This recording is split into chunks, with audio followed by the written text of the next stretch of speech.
একজন মহান মানুষ বলেছিলেন যে যদি তোমার মনে ভুল বিশ্বাস বা ভুল চিন্তা বসে থাকে তাহলে তোমাকে তোমার জীবনের সেই সব জিনিস বাদ দিতে হবে যেগুলো সেই সব ভুল বিশ্বাসের সঙ্গে যুক্ত।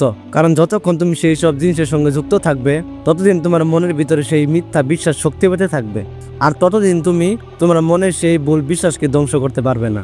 একটা উদাহরণ দেই, ধরো তোমার মনে এই বিশ্বাস বসে গেছে যে আমি কোনোদিন সফল হতে পারবো না, তাহলে তোমাকে সেই সব কাজ বাদ দিতে হবে, যেই সব জিনিস দেখা বা শোনা বদ্ধ করতে হবে যেগুলো তোমার এই ভুল বিশ্বাসের সঙ্গে যুক্ত।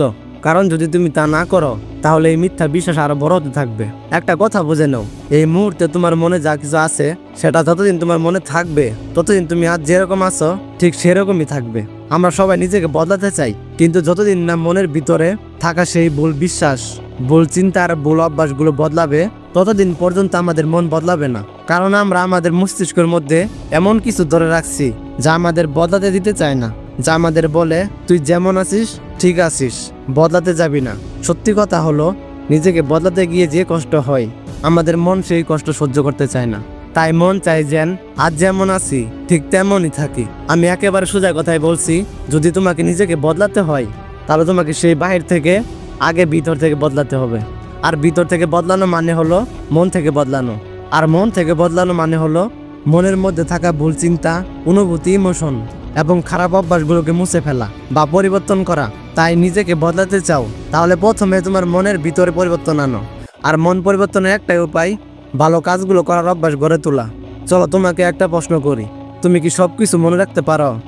না ভাই, তুমি শুধু সেই জিনিসগুলো মনে রাখতে পারো যেটা তুমি প্র্যাকটিস করো, অথবা যেটা মনে রাখার পিছনে তোমার কোনো স্বার্থ লুকিয়ে থাকে। কারণ যে সব জিনিস তুমি মনে রাখো সেগুলোই আজ তোমাকে গড়ে তুলছে যেরকম তুমি এখন। যদি তোমাকে নিজেকে বদলাতে হয় তাহলে তোমাকে তোমার মনের মধ্যে থাকা সেই খারাপ জ্ঞান আর কামনাগুলোকে মুছে ফেলতে হবে যেগুলো তোমার ভিতরে লুকিয়ে আছে। কারণ এই মিথ্যা কথা আর মিথ্যা কামনাগুলোকে তোমার মন শুধু একটা কারণে ধরে রাখছে, তা হলো যেন তোমার মিথ্যার মুখোশ টিকে থাকে, যাতে তুমি অন্যদের দেখাতে পারো তুমি কত ভালো। কিন্তু এই মুখোশের পিছনে তুমিও জানো তুমি ভিতরে ভিতরে কেমন মানুষ। যদি তুমি ভাবো মন থেকে সেই সব কামনা রাখলেও নিজেকে বদলানো সম্ভব, তাহলে তুমি সারা জীবন চেষ্টা করলেও এই কাজটা করতে পারবে না। আরেকটা কথা, তুমি শুধু ভিতর থেকে নিজেকে বদলালেই হবে না, যতক্ষণ না তুমি বাইরে থেকে তোমার কাজগুলো বদলাও। আমি স্পষ্টভাবে বলছি, যদি বাইরে তুমি অলস হয়ে পড়ে থাকো, রিলস দেখো আর ভিডিও গেম খেলো, তাহলে তুমি মনের ভিতর থেকে কখনো নিজেকে বদলাতে পারবে না। ভুল হলো সেই সব মানুষ যারা বলে শুধু ভিতর থেকে নিজেকে পরিষ্কার করে নাও, বাহিরে যেমনই হোক ঠিক আছে।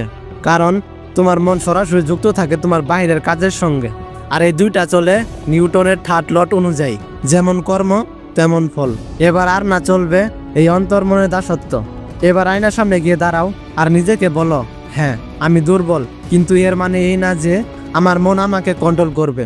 আজ থেকে আমি নিজের কন্ট্রোল নিজের হাতে নিচ্ছি। আজ থেকে আমার সঙ্গে যা কিছু হবে তা আমার নিজের ডিসিশনের ফলেই হবে। হ্যাঁ, হয়তো আমাকে অনেক কষ্ট পেতে হবে, হয়তো অনেক ব্যর্থতার সঙ্গে লড়াই করতে হবে, কিন্তু আমি পিছু হাঁটবো না। একজন যোদ্ধার মতো বুক ফুলে লড়াই করব।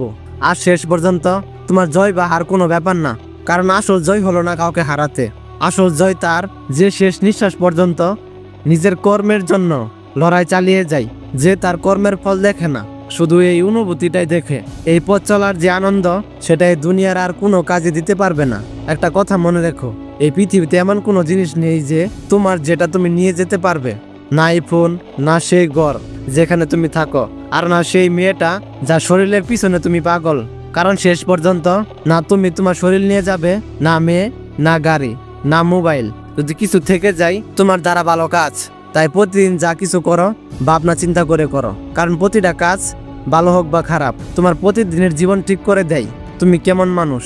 আর যদি তুমি তোমার মনকে কন্ট্রোল আনতে চাও তাহলে একটা জিনিস জানা দরকার, তোমার মনের উপর কন্ট্রোল আনার একমাত্র উপায় হলো তুমি নিজে। হ্যাঁ, তুমি ইউটিউবে যত ইচ্ছা ভিডিও দেখো, যত ইচ্ছা বই পড়ো, কিন্তু শেষ পর্যন্ত তোমাকে কন্ট্রোলটা নিতে হবে। তোমার কাছে দুনিয়ার যত জ্ঞান থাকুক না কেন, একটা সত্য হলো তুমি যেরকম পরিবেশে থাকো তোমার চাইলেও সেরকম একজন মানুষ হয়ে উঠতে হবে।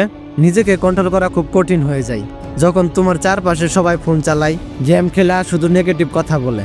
কারণ যখন শুরু থেকে তোমার কানে ভুল জিনিস ঢুকছে তখন এর সম্ভাবনা অনেক বেড়ে যায়, তুমি ধীরে ধীরে সেরকম হয়ে উঠবে। কিন্তু যদি চাও তুমি সেই সব খারাপ জিনিস ছেড়ে ভালো অভ্যাস গড়ে তুলো, তাহলে তোমাকে সেই প্ল্যানটা করতে হবে বা বুঝতে হবে কিন্তু এই বিষয়টা অনেক বড়, এই ভিডিওতে সেটা বুঝিয়ে বলতে পারছি না। তবে যদি তোমার সত্যি মনে হয় এটা বোঝা তোমার জন্য খুব দরকার, তাহলে কমেন্টে বলে যাও।